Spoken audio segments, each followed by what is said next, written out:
Hello, welcome to The Mistaken Chef. I'm Chef Christmas Stack. Today I'm going to be showing you how to make a very simple Dutch oven sourdough. The ingredients we're going to need for that are 2 cups of water, 1.5 cups of starter, which I have both those in this bowl right here. Over here I have 2 teaspoons of salt and 1 tablespoon of sugar. And then here I have 5 cups of bread flour. You can also use all-purpose flour. There'll be a slight difference in the texture of everything, but overall that's just about all you're going to need. So, first off we're going to start. I'm going to just incorporate that starter in with the water a little bit. That's going to make it a little easier when we add the flour in so it doesn't just get all clumpy. That's the only hard part. You can do this with a stand mixer. I prefer doing it by hand. You don't overwork the gluten, but also you can really tell if there's any spots where there's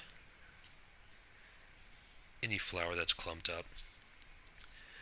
This is also one of those breads that you really don't have to mix too completely smooth. It's a sourdough, which traditionally they're more of a rustic bread anyways. And for those of you who just have a simple oven at home like myself, this is one of the easier breads to make because we're going to make it in a Dutch oven. So that means we're going to start with the lid on, which is going to actually, in fact, steam the sourdough. A lot of sourdough recipes you'll see will have instructions like steam for the first half, and that's really just to make sure that the crust forms and develops, but it doesn't become hard and way too crusty or hard as a rock. I've got that starter just about incorporated in, so I'm going to add probably just about the first half of the flour here. This is also where I like to add the sugar and the salt. That way I can make sure that it gets incorporated and doesn't just get clumped on top if we add it in later. I don't like adding it right off the get-go, even though I'm mixing everything right in. It's just one of those things I was taught. You don't mix salt with your yeast right away, and in all reality, that's what your starter is your yeast for this bread. It's just a different occurring yeast as opposed to instant rising yeast that you'll buy in the store. So I'm going to mix this in for a little bit and I'll get right back with you. Now I've incorporated the second batch of flour, and as you can see it starts to tighten up real quick. This is one of those doughs though. I've worked on this recipe for a while and I've added more and more water, which is more for me because I like it very moist and chewy inside for my sourdough.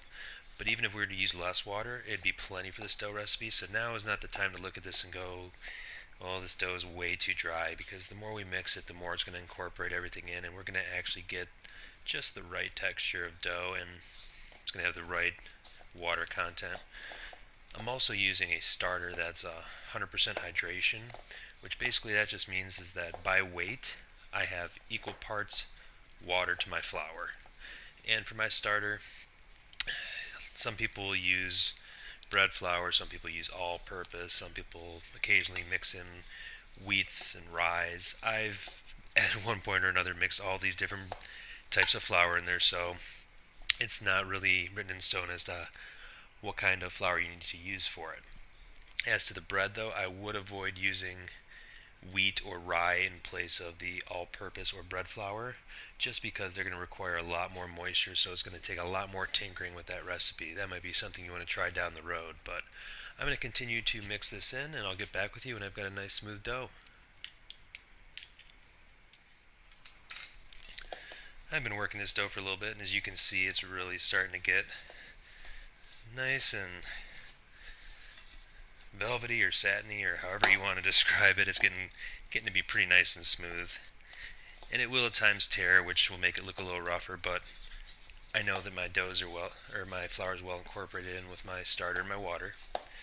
So the next step here, and this is why I love this recipe especially, I'm just going to put it into a well-sprayed Dutch oven. I've got just some basic pan spray in there. You could use oil. I haven't tried it with an actual just cast iron Dutch oven, so I don't know if just a well-seasoned Dutch oven will take to this bread well. It also brings in other questions just because there is an acidity to uh, the starter and the dough, so I don't know how that would react with the cast iron. But I'm going to take my dough right now, put it in the cast iron, I'm going to put a lid on that, and we're going to let that proof for about 16 hours.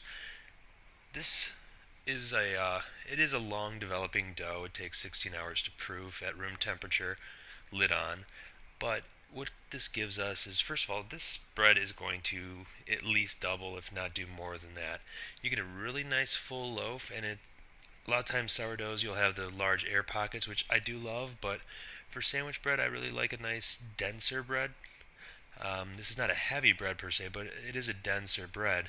Perfect for grilled cheeses, peanut butter and jellies with my daughters, things like that. But tomorrow we'll bake this off. I have a couple chores to do around the house, but we'll see you tomorrow. Bake it off and you can take a look at it.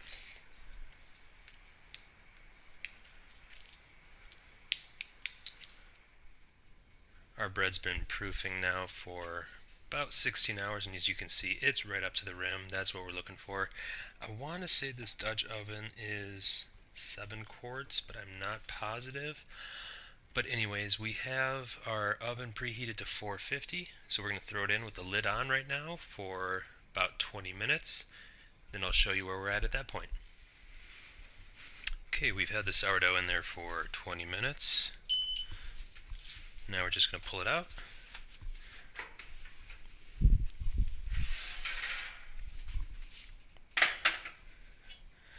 As you can see, it's even bounced up a little more, got a little rise from the steam in there. We're going to put that back in for probably about 14 minutes, and then take a look one more time.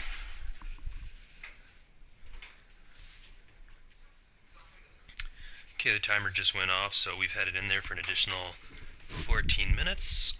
Let's take a look. Alright, right there you can see it. And you can leave it in there for a little longer if you prefer a little darker. I'm going to go with this. I like it this way. This way the crust stays a little softer, which I think my daughters prefer.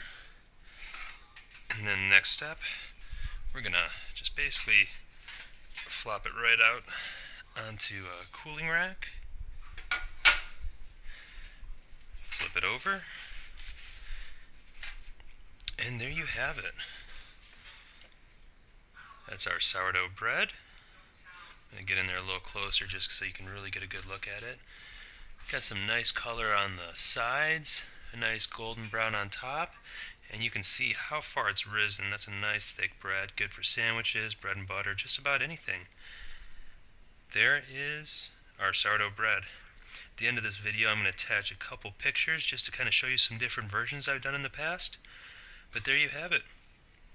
That's your Dutch oven sourdough bread.